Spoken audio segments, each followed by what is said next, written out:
Alors Thomas, c'est pour cette femme-là que tu files si vite le soir? Elle doit bien t'épuiser, même si elle ne sert pas à grand-chose. Toute la salle éclata de rire, et son mari, incapable de la défendre, se contenta d'un sourire gêné, hochant la tête pour plaire à son patron. Mais au moment où elle sentit sa main se faire lâcher, quelque chose se brisa. Sous les lustres de la fête, elle releva le menton. Ils ignoraient qu'en humiliant l'épouse, il venait d'éveiller la véritable maîtresse du pouvoir. Et vous, qu'auriez-vous fait à sa place? Dites-le-moi en commentaire, et n'oubliez pas de vous abonner pour découvrir la suite des histoires.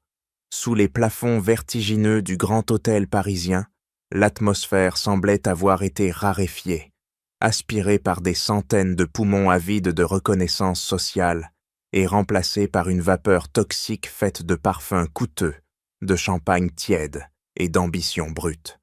Syrah Diallo se tenait immobile au centre de ce tourbillon doré, drapée dans une robe en soie bleu nuit qui tranchait avec l'ostentation vulgaire des épouses de directeurs, observant ce théâtre des apparences avec la précision clinique d'un chirurgien avant l'incision. À ses côtés, son mari Thomas Verne était une étude vivante de la nervosité masculine. Il ne cessait de triturer ses boutons de manchette, son regard scannant la salle avec une frénésie qui trahissait sa terreur de passer inaperçu lors de sa propre soirée de consécration.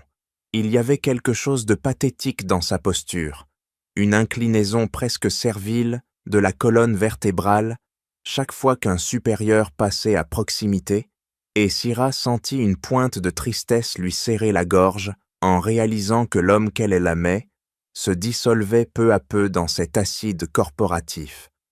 Le brouhaha ambiant, mélange savamment dosé de jazz feutré et de rires artificiels, monta soudain d'un cran, signalant l'approche de la tempête que tout le monde redoutait et désirait à la fois, Éric Lamberty. Le PDG ne traversait pas la salle, il l'envahissait, fendant la foule comme un prédateur dans un banc de poissons dociles, sa voix de stentor couvrant la contrebasse de l'orchestre, alors qu'il distribuait des tapes dans le dos assez violentes pour renverser les flûtes de cristal. Il arriva à la hauteur de Thomas et Syrah, apportant avec lui une odeur entêtante de cognac et de tabac froid, et sans la moindre introduction, il planta ses yeux porcins dans le décolleté de Syrah avant de remonter vers son visage avec un sourire huileux. « Thomas » tonna-t-il en ignorant royalement la main tendue de son nouveau directeur. « C'est donc pour cette créature que tu files à l'anglaise tous les soirs. Je comprends mieux pourquoi tes dossiers sont parfois bâclés, mon vieux. Tu as de quoi t'occuper à la maison. » La remarque, mi-compliment, mi-insulte, fit glousser le cercle de sycophantes qui gravitaient autour du patron. Mais Syrah resta de marbre, ses yeux sombres fixés sur ceux d'Éric avec une intensité qui aurait dû l'avertir. Thomas, au lieu de défendre son travail ou sa femme, émit un rire nerveux, un son de gorge étranglé, et balbutia « Merci, Éric. Enfin, je veux dire, merci d'être venu nous saluer. » Lamberty, encouragé par cette soumission immédiate, pivota légèrement pour s'adresser à l'Assemblée, transformant leur interaction privée en spectacle public. Il pointa son verre à moitié vide vers Syrah, l'index tendu comme une accusation, et lança d'une voix qui fit se taire les conversations alentour. « Mais dis-nous, ma belle, parce que je suis curieux. Thomas bosse comme un chien pour payer tout ça. Mais toi, tu fais quoi de tes journées, à part dépenser ses primes aux Galeries Lafayette ?» Le silence se fit plus lourd, plus coupant. Il marqua une pause théâtrale, savourant son effet, avant de porter l'estocade finale avec un rictus méprisant. « Ne me dis pas, influenceuse en survêtement, c'est ça? Tu postes des photos de ton latte sur Instagram avec des citations de Gandhi pendant que les grandes personnes font tourner l'économie? » Un rire gras, collectif et lâche éclata autour d'eux, les collègues de Thomas se pliant en deux pour montrer leur allégeance au mâle alpha. tandis que quelques épouses détournaient le regard, non par solidarité, mais par soulagement de ne pas être la cible du jour. Syrah sentit le sang affluer à ses tempes, une chaleur glaciale qui n'avait rien à voir avec la honte et tout à voir avec une fureur ancestrale. Instinctivement, elle chercha la main de Thomas, ses doigts se refermant sur la paume de son mari, dans une demande muette de soutien, attendant qu'il dise une phrase, juste une, pour arrêter ce massacre. Mais Thomas ne serra pas sa main en retour, au contraire, il se raidit, terrifié à l'idée que la rigidité de sa femme ne froisse son patron. Il se pencha vers elle, son visage tordu par un sourire de façade grotesque, et chuchota à travers ses dents serrées pour que seule elle puisse l'entendre. « Souris, chérie. S'il te plaît, ne me mets pas mal à l'aise devant tout le comité. Il a juste bu, c'est son humour.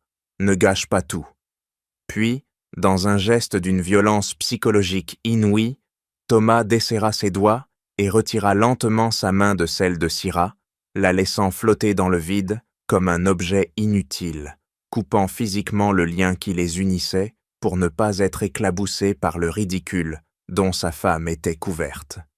Syrah regarda sa propre main abandonnée, puis le profil fuyant de son mari, qui riait maintenant avec les autres, acquiesçant aux plaisanteries d'Éric. Le temps sembla se dilater, chaque seconde s'étirant jusqu'à la rupture, et dans le vacarme de cette fête obscène, une pensée cristalline traversa l'esprit de Syrah, plus forte que les insultes, plus forte que le jazz. « Je suis ivre aussi, Thomas. Je suis ivre de ta lâcheté. » Lentement, avec une grâce royale qui contrastait avec la vulgarité ambiante, elle releva le menton, offrit à Éric Lamberty un sourire qui ne contenait aucune joie, mais une promesse de destruction, et porta sa coupe à ses lèvres en se jurant que ce champagne serait le dernier qu'elle boirait en tant que victime. Le silence qui régnait dans l'habitacle feutré de la berline, alors qu'il traversait un Paris endormi sous la pluie fine de novembre, était encore plus violent que le brouhaha mondain qu'il venait de quitter, car il était chargé de tout ce qui n'avait pas été dit. Thomas s'était affaissé sur le siège passager, la tête renversée contre le cuir froid, sa cravate dénouée pendant lamentablement sur sa chemise froissée, un sourire béat flottant sur ses lèvres, tandis qu'il marmonnait des phrases incohérentes sur le succès de la soirée et l'importance stratégique d'avoir ri aux blagues du patron.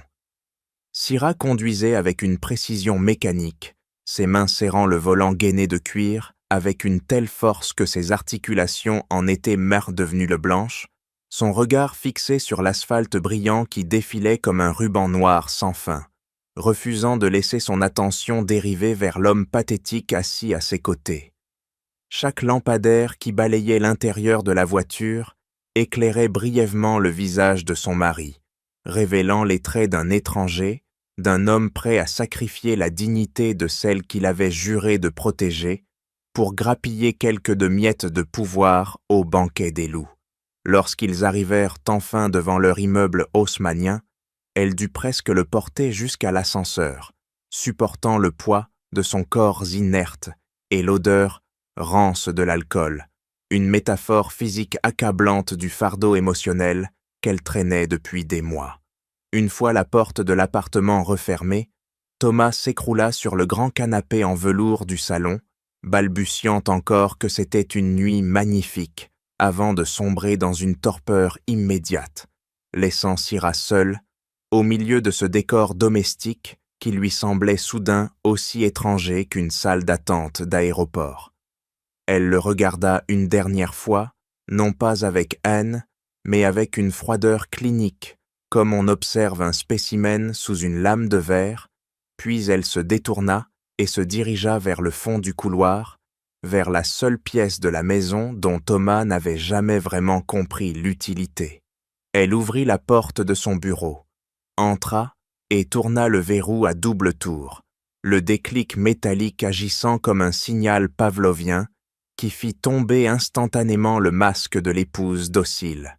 Dans cet espace minimaliste, baigné par la lueur bleue des équipements informatiques en veille, Syrah Diallo n'était plus la « femme de », ni l'influenceuse imaginaire moquée par Éric Lamberty. Elle était une prédatrice rentrant dans sa tanière. Elle retira ses boucles d'oreilles en diamant, les posant sèchement sur le bureau laqué, puis attacha ses cheveux en un chignon strict, chaque geste la dépouillant de la superficialité de la soirée pour révéler la femme d'affaires impitoyable qu'elle avait toujours été. Elle s'approcha de la bibliothèque, déplaça une rangée de livres d'économie pour révéler le clavier numérique du coffre-fort mural, et après avoir composé le code, elle en sortit 2 objets. Un token de sécurité bancaire ultra sécurisé et un vieux stylo plume au corps fissuré, une relique modeste qui jurait avec le luxe environnant, mais qui valait à ses yeux plus que tout l'or du grand hôtel. Elle s'assit dans son fauteuil ergonomique, le cuir crissant sous son poids, et connecta le token à son ordinateur principal, ses doigts volant sur le clavier pour franchir les multiples pare-feux de sa société holding. Alors que les écrans s'illuminaient, affichant des graphiques d'ordres boursiers casquettes et complexes et des flux de données en temps réel, son téléphone vibra sur le bureau. Elle n'eut pas besoin de regarder l'écran pour savoir qui appelait à cette heure indue, décrochant et mettant le haut-parleur sans la moindre hésitation. La voix de Clara Martin, son avocate et amie de toujours, remplit la pièce, non pas avec des salutations mielleuses, mais avec l'efficacité tranchante d'une lame bien aiguisée. Je viens de voir les photos de la soirée sur le réseau interne. Le visage d'Éric est rouge comme un porc qu'on mène à l'abattoir. Il a encore aboyé ou il s'est contenté de mordre. Syrah garda les yeux rivés sur l'écran de chargement, une grimace amère déformant ses lèvres, alors qu'elle répondait d'une voix basse et contrôlée. « Il a fait pire que ça, Clara. Il m'a demandé ce que je faisais de mes journées. Il m'a appelée ma belle, devant tout le codir, et m'a traité d'influenceuse en survêtement, qui vit au crochet de son mari. » Un silence bref mais lourd de sous-entendus flotta sur la ligne, seulement troublé par le bruit frénétique d'un clavier à l'autre bout du fil, avant que Clara ne réplique avec ce ton sarcastique qui était sa marque de fabrique. « C'est charmant, vraiment, mais est-ce que tu as eu la présence d'esprit de lui dire que le survêtement en question vaut probablement plus cher que la voiture de fonction dans laquelle il parade, ou as-tu mentionné le détail insignifiant que tu tiens littéralement sa vie professionnelle entre tes mains manucurées? » Syrah caressa le corps abîmé du stylo de son père, sentant la fissure sous son pouce comme une vieille cicatrice qui ne guérissait jamais tout à fait. « Non, je n'ai rien dit, » avoua-t-elle, sa voix se fissurant imperceptiblement. « J'ai attendu, Clara. J'ai attendu que Thomas dise quelque chose.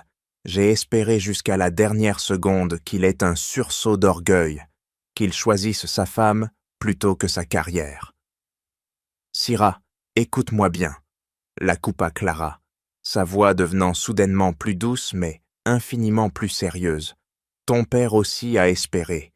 Il a cru en la décence de ces gens. Il a cru que la loyauté et la vérité avaient encore une valeur dans cette tour d'ivoire. Et tout ce qu'il a reçu en retour, c'est une lettre de licenciement et une attaque cardiaque qui l'a emporté avant qu'il ne puisse voir sa fille conquérir le monde. Tu comptes espérer combien de temps, encore, jusqu'à ce qu'il te brise, toi aussi ?» Les maudits frappèrent Syrah en plein cœur, balayant les derniers vestiges de doute qui pouvaient encore subsister en elle. Sur l'écran géant face à elle, le logo d'Orion Capital apparut enfin, sobre et intimidant, suivi d'une ligne de texte clignotante qui résumait à elle seule l'ironie tragique de la situation. Groupe Lamberty, possession des droits. De vote, 51%. Elle contemplait ce chiffre, non plus comme une statistique financière, mais comme une arme chargée qu'elle gardait dans son tiroir depuis trop longtemps, attendant une raison morale de presser la détente. Elle repensa au visage suffisant d'Éric, à la main molle de Thomas, se retirant de la sienne, ose rire de la foule, et soudain, la tristesse fit place à une détermination glaciale, une clarté absolue qui balaya la fatigue. Elle saisit le vieux stylo, le fit tourner entre ses doigts comme une dague, et s'adressa à Clara avec une voix qui ne tremblait plus, une voix de commandement qui n'avait plus rien à voir avec celle de l'épouse humiliée du début de soirée. Jusqu'à ce soir, Clara, l'attente est terminée, déclara-t-elle en ouvrant le fichier contenant les preuves accablantes des malversations d'Éric. Prépare les documents pour lundi matin, je veux que tout soit prêt, les audits, les rapports sur les sociétés écrans, les témoignages des employés harcelés, absolument tout. À l'autre bout de la ligne, elle entendit Clara cesser de taper, un sourire audible dans sa voix lorsqu'elle demanda « On parle d'une convocation à une assemblée générale extraordinaire ?» Syrah se pencha vers le micro, son reflet dans l'écran noir, lui renvoyant l'image d'une femme qui venait enfin de se retrouver. « Non, Clara, » répondit-elle, en appuyant sur la touche « Entrée » pour activer le transfert des dossiers, « ce ne sera pas une convocation, ce sera un ordre d'exécution. » L'aube se leva sur Paris avec une clarté impitoyable, une lumière blanche et crue qui s'infiltrait à travers les stores de la cuisine pour révéler sans pitié les cernes sous les yeux et les silences qui s'étaient installés durant la nuit comme de la poussière toxique sur les meubles laqués. Dans cet espace habituellement chaleureux, où l'odeur du café promettait le réconfort d'un nouveau jour, l'atmosphère était ce matin-là chargée d'une tension électrique, presque solide, transformant le petit déjeuner en un champ de mines émotionnelles que Thomas tentait de traverser avec une désinvolture maladroite. Il se tenait debout près du plan de travail, sa tasse à la main, évitant soigneusement de croiser le regard de sa femme, assise à la table, préférant fixer le vide ou faire semblant de s'intéresser aux notifications qui s'affichaient sur son téléphone. Mais la rigidité de ses épaules trahissait son malaise, cette culpabilité sourde qui essayait de se déguiser en pragmatisme professionnel. Syrah, quant à elle, ne buvait pas. Elle observait cet homme avec qui elle partageait sa vie depuis 7 ans, notant chaque micro-expression, chaque fuite, chaque tentative pathétique de normaliser l'inacceptable, et elle sentait le fossé entre eux s'élargir jusqu'à devenir un abîme infranchissable.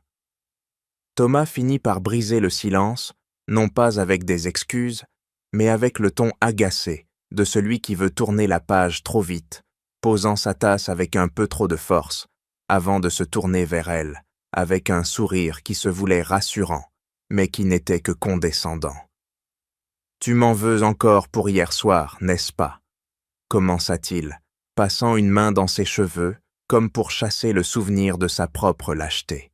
« Syrah, honnêtement, je t'ai déjà dit qu'il plaisantait, c'est son style, c'est un leader alpha de la vieille école. Il teste les gens, c'est tout, il ne faut pas voir le mal partout. » Syrah ne bougea pas, ses mains posées à plat sur la table froide, et elle leva lentement les yeux vers lui, son regard agissant comme un miroir dans lequel il refusait de se voir. « Est-ce que ça t'a fait plaisir ?» demanda-t-elle d'une voix calme, presque dénuée d'émotion, ce qui rendait la question encore plus tranchante. « Quand toute la salle a ri au nez de ta femme, quand il m'a traité de parasite, est-ce que tu as ressenti de la fierté, Thomas ?» Il soupira bruyamment, un son exaspéré qui fit vibrer l'air entre eux, et s'approcha comme pour lui expliquer une évidence qu'elle était trop obtuse pour comprendre. « Syrah, arrête un peu, tu es des trop sensible, c'est ton problème, tu prends tout personnellement alors que c'est juste du business, de la politique d'entreprise. » répliqua-t-il en agitant la main comme pour balayer ses sentiments. « Je viens d'être nommé directeur. C'est l'opportunité d'une vie. On a travaillé dur pour ça. Est-ce que tu peux, pour une fois, mettre ton ego de côté un instant pour notre avenir, au lieu de faire une scène pour une blague de fin de soirée. Ce fut le mot de trop, la goutte d'acide qui fit déborder le vase de sa patience. Dans un mouvement brusque qui fit sursauter Thomas, Syrah abattit sa tasse de café sur la table. Le bruit de la porcelaine heurtant le bois résonna comme un coup de feu dans le silence matinal, une violence contenue qui figea instantanément la pièce. Elle se leva lentement, et pour la première fois, Thomas recula d'un pas, intimidé par l'aura glaciale qui émanait d'elle. « Notre avenir ?» répéta-t-elle, sa voix vibrant d'une intensité contenue. « Où ton avenir? Un avenir bâti sur mon silence, sur mon humiliation, sur ta capacité à t'écraser devant un tyran. » Thomas, pris au dépourvu et incapable de gérer cette confrontation qui ébranlait sa vision confortable du monde, choisit la fuite, la seule stratégie qu'il maîtrisait parfaitement. « Ça recommence. Tu compliques d'un mot toujours tout. Je n'ai pas le temps pour tes drames ce matin. Je vais être en retard. » lâcha-t-il en attrapant sa mallette avec précipitation, fuyant la cuisine comme un voleur. Et quelques secondes plus tard, le bruit de la porte d'entrée se refermant marqua la fin non officielle de leur mariage. Syrah resta seule, immobile, au milieu de la cuisine, le silence retombant sur elle non plus comme un poids, mais comme une armure. Elle n'avait plus besoin de discuter, plus besoin d'expliquer. Les mots avaient perdu leur valeur face à la réalité de ses actes.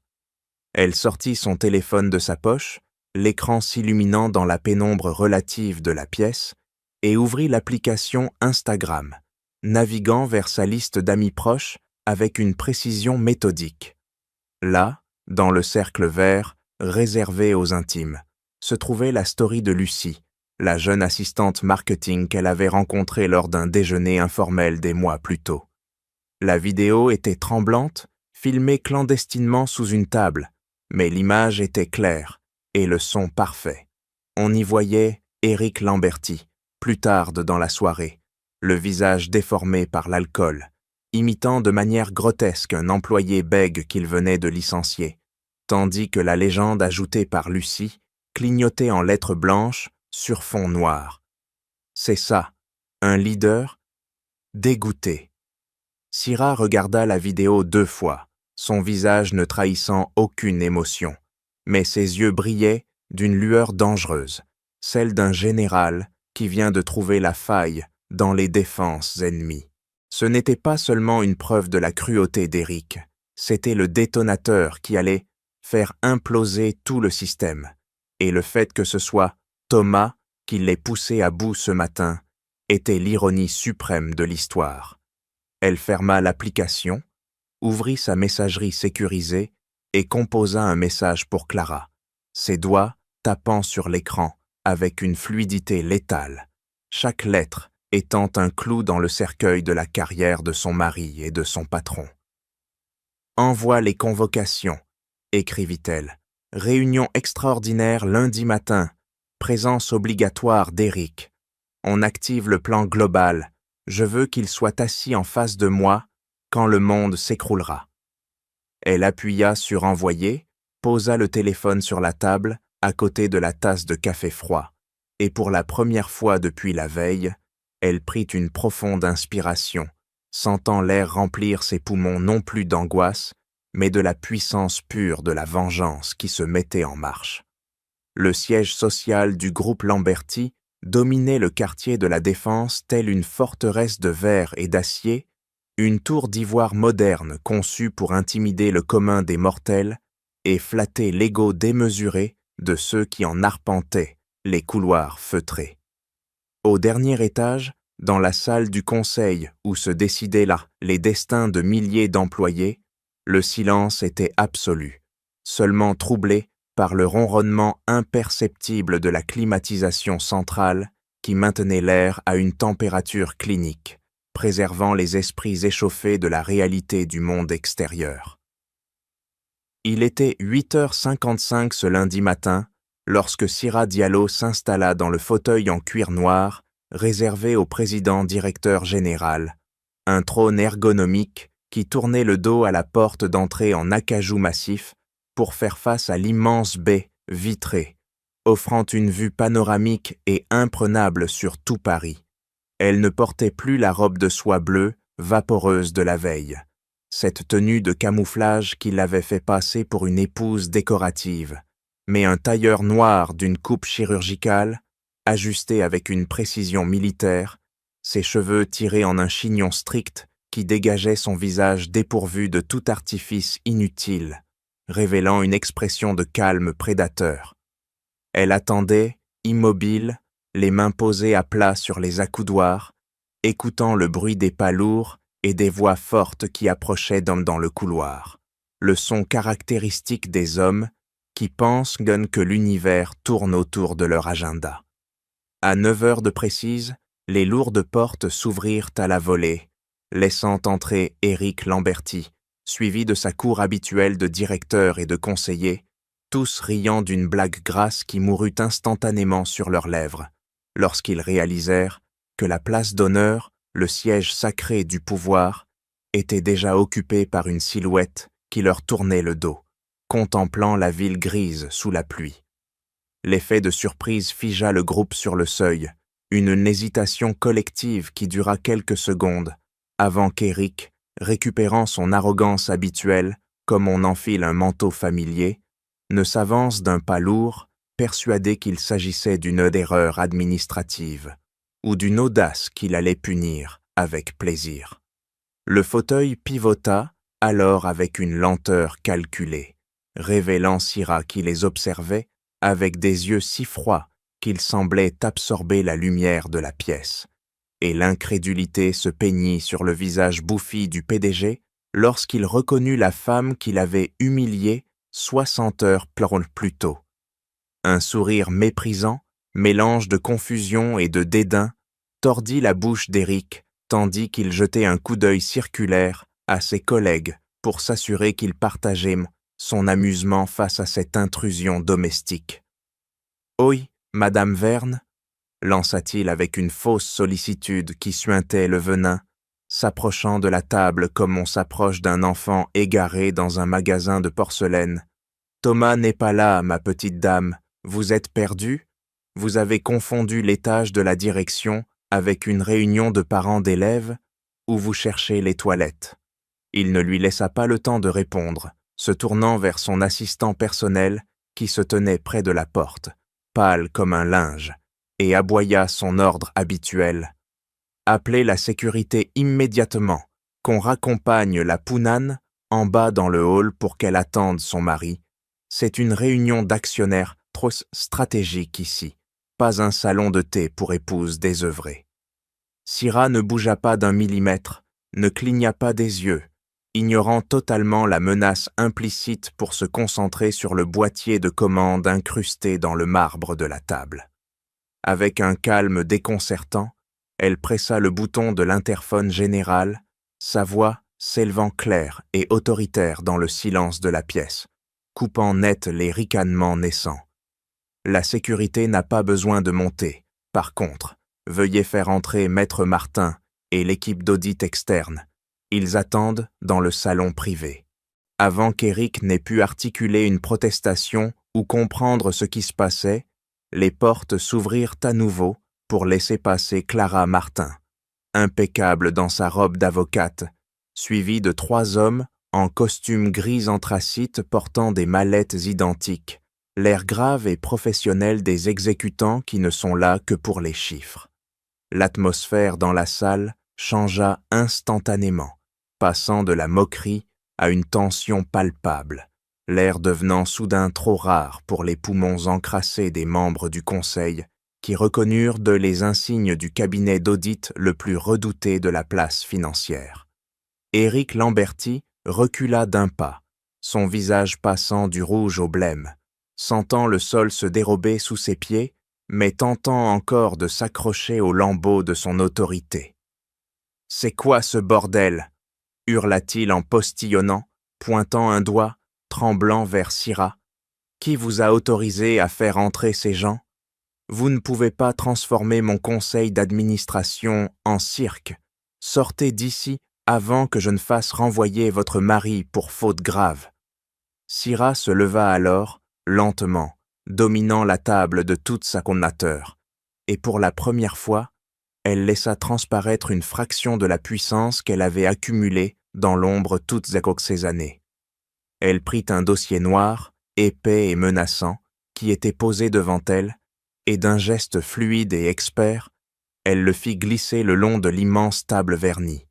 Le dossier traversa la surface lisse avec un sifflement sinistre, passant devant les directeurs médusés pour venir heurter doucement, mais fermement, le bord de la table juste devant Eric, comme une sentence de mort déposée à ses pieds. Elle planta ses yeux dans ceux du PDG, savourant la peur qui commençait enfin à remplacer le mépris dans son regard, et prononça les mots qui allaient redéfinir la hiérarchie de cette pièce pour toujours, sa voix résonnant avec l'acoustique parfaite d'une guillotine qui tombe. « Vous vous trompez, Eric, et c'est la dernière erreur que vous ferez dans cette tour. Thomas Verne était votre employé, c'est vrai.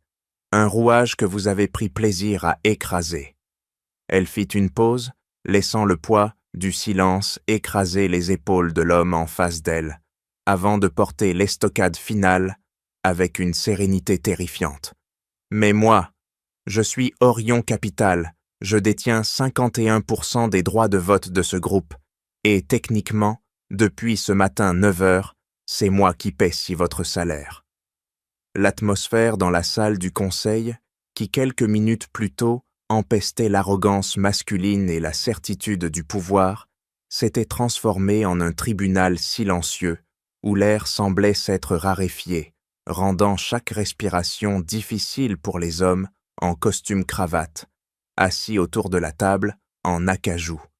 Sira Diallo n'avait pas bougé de son siège présidentiel, mais d'un simple signe de tête à Clara Martin, elle avait déclenché l'offensive finale, transformant le mur du fond, habituellement réservé aux graphiques de croissance vaniteux, en un écran de projection accusateur.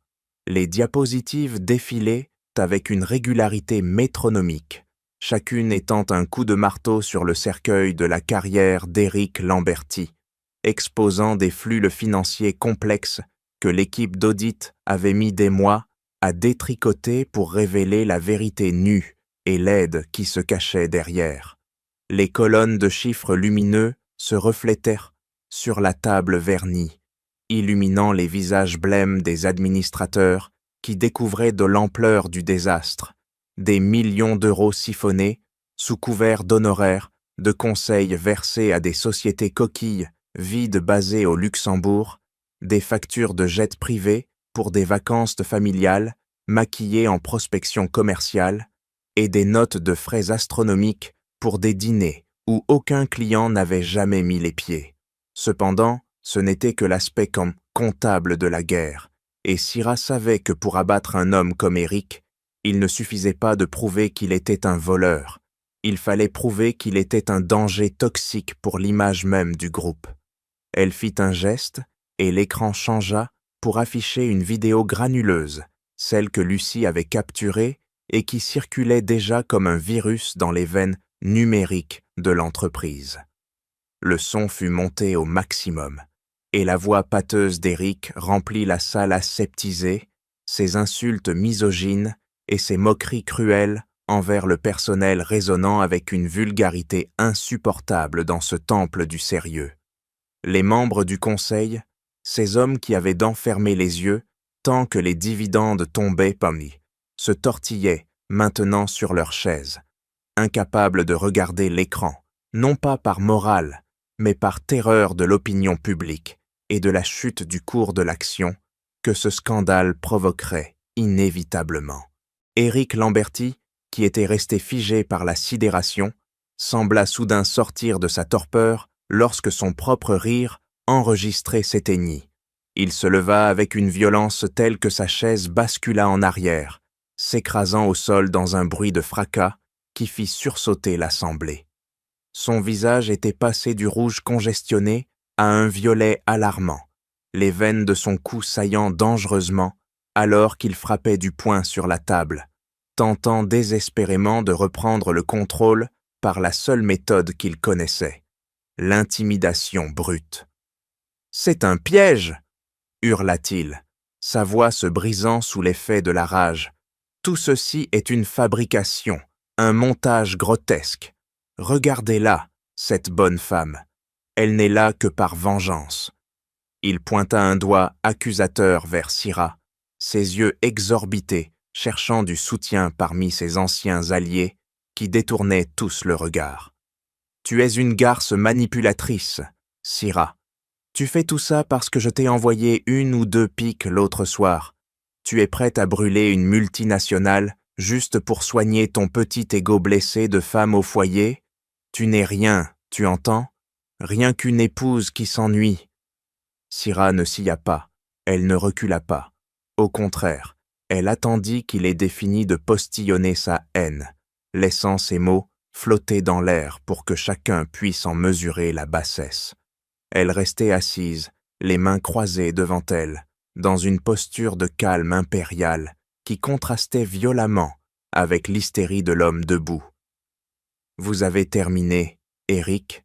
demanda-t-elle d'une voix douce, presque clinique, avant de se pencher légèrement en avant, ses yeux noirs le fixant avec une intensité qui le cloua sur place. « Vous parlez d'ego, mais laissez-moi vous rafraîchir la mémoire.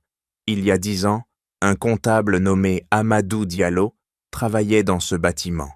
Il a découvert une erreur de 5 000 € et a eu l'honnêteté de la signaler. Vous l'avez convoqué, vous l'avez humilié et vous l'avez forcé à signer une démission pour faute grave parce qu'il avait osé remettre en question votre gestion. » Elle marqua une pause, laissant le nom de son père planer dans la salle comme un fantôme vengeur. Il en était mort, Éric, de honte et de stress, pour 5 000 €. Elle se leva alors, lentement, et prit le pointeur laser pour désigner le chiffre final au bas de l'écran. 2 millions d'euros de pertes nettes dues aux malversations. Alors ne me parlez pas d'ego ou de vengeance sentimentale, continua-t-elle, sa voix durcissant jusqu'à devenir tranchante comme de l'acier. Je ne suis pas ici en tant que fille en deuil, ni en tant qu'épouse vexée. Je suis ici en tant qu'actionnaire majoritaire. Elle balaya la salle du regard, s'adressant désormais directement au conseil d'administration. Un CEO qui vole la caisse est un problème, mais un CEO qui détruit la réputation de la marque par son comportement toxique est un cancer. Je ne fais pas ça par émotion, Éric. Je le fais pour le profit. Je suis en train de couper les pertes. Elle se tourna vers les hommes silencieux, les mettant au pied du mur. Messieurs, la question est simple. Voulez-vous couler avec ce navire et son capitaine ivre, ou voulez-vous me laisser prendre la barre et sauver vos investissements? Le silence revint, lourd et décisif, mais cette fois, il ne dura que quelques secondes. Le doyen du conseil, un homme aux cheveux blancs qui avait toujours soutenu Éric, racla sa gorge, ajusta ses lunettes et, pour la première fois, refusa de croiser le regard du PDG déchu pour s'adresser directement à Syrah. « Madame Diallo, » commença-t-il d'une voix chevrotante mais résolue, « au vu des éléments présentés et pour la sauvegarde des intérêts du groupe, nous ne pouvons qu'approuver votre motion. » Il se tourna ensuite vers l'homme debout, dont les mains tremblaient désormais de façon incontrôlable. « Éric, je pense qu'il vaut mieux que tu t'asseyes. La sécurité va t'accompagner pour récupérer tes affaires personnelles. » Éric Lamberty ouvrit la bouche comme pour protester, mais aucun son ne sortit. Il regarda autour de lui et ne vit que des visages fermés, des regards fuyants, la solitude absolue du pouvoir perdu. Il s'effondra sur sa chaise, non plus comme un roi, mais comme un vieillard brisé, tandis que Syrah, toujours debout, refermait doucement son dossier, le bruit sec de la couverture claquant comme le verdict final d'une justice tardive, mais implacable.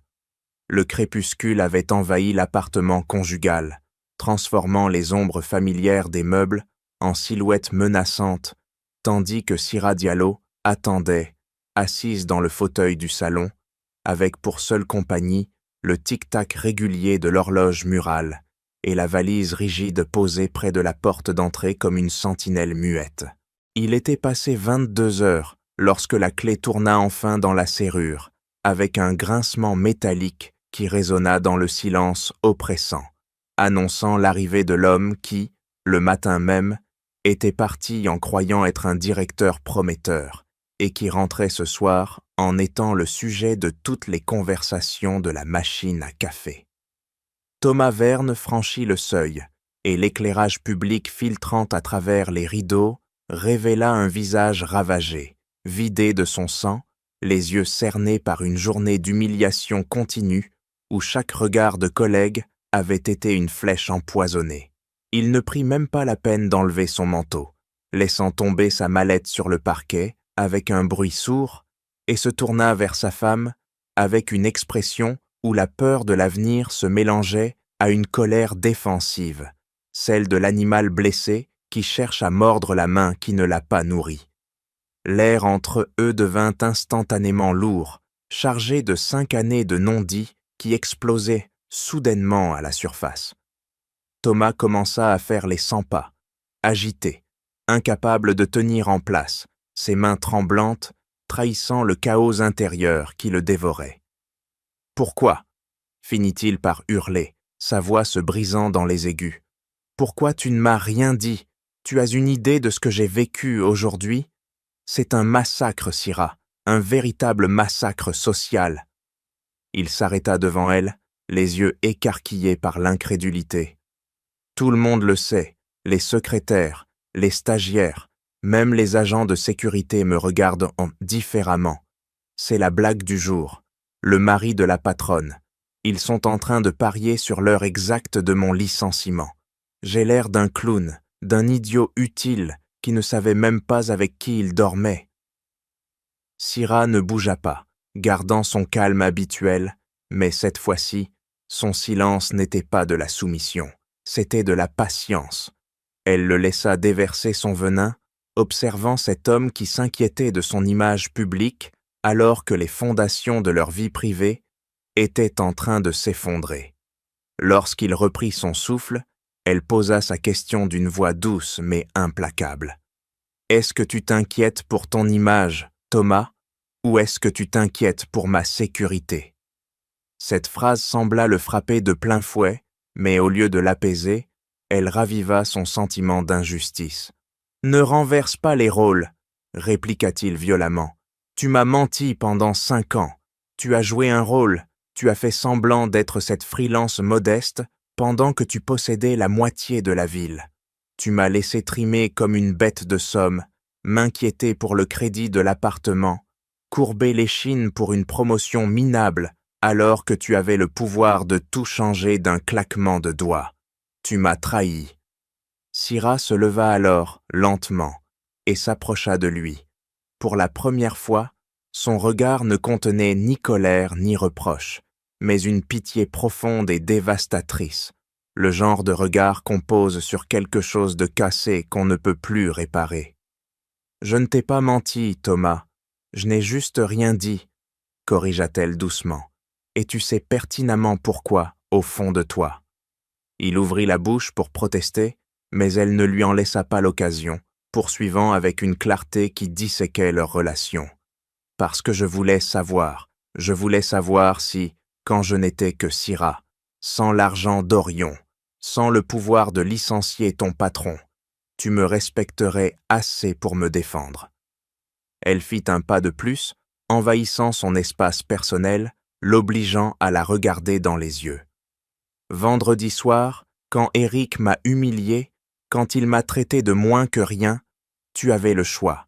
Tu n'avais pas besoin de savoir que j'étais riche pour dire « stop ». Mais tu as choisi ton camp. Tu as choisi de rire avec lui. Tu as choisi le confort de ta carrière plutôt que la dignité de ta femme. » Thomas recula, le dos heurtant le mur du couloir, son visage se décomposant alors que la vérité brute de sa lâcheté lui était renvoyée en pleine figure. Il chercha ses mots, balbutia, tenta de trouver une excuse qui tiendrait la route, mais il n'y en avait aucune. « Je voulais juste le bien pour nous », finit-il par murmurer, la voix étranglée par les larmes naissantes. Je pensais construire notre avenir. Syrah secoua tristement la tête, un sourire mélancolique effleurant ses lèvres. Non, Thomas, ne nous mens plus. Tu voulais le bien pour toi.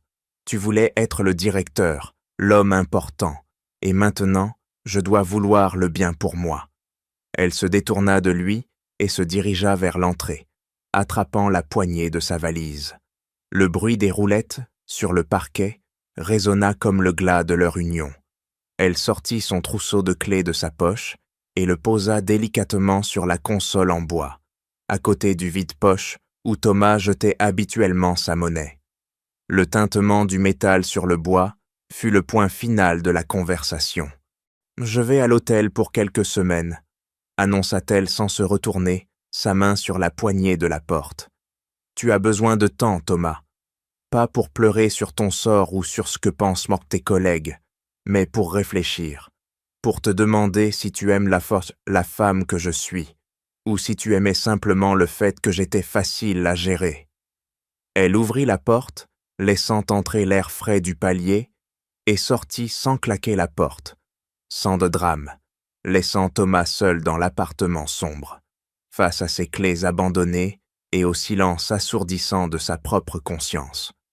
Le printemps était arrivé à Paris avec une douceur inattendue, balayant la grisaille de l'hiver et les souvenirs amers des mois précédents, transformant les terrasses des cafés en îlots de lumière où la vie reprenait ses droits, loin des tours de verre oppressantes de la Défense.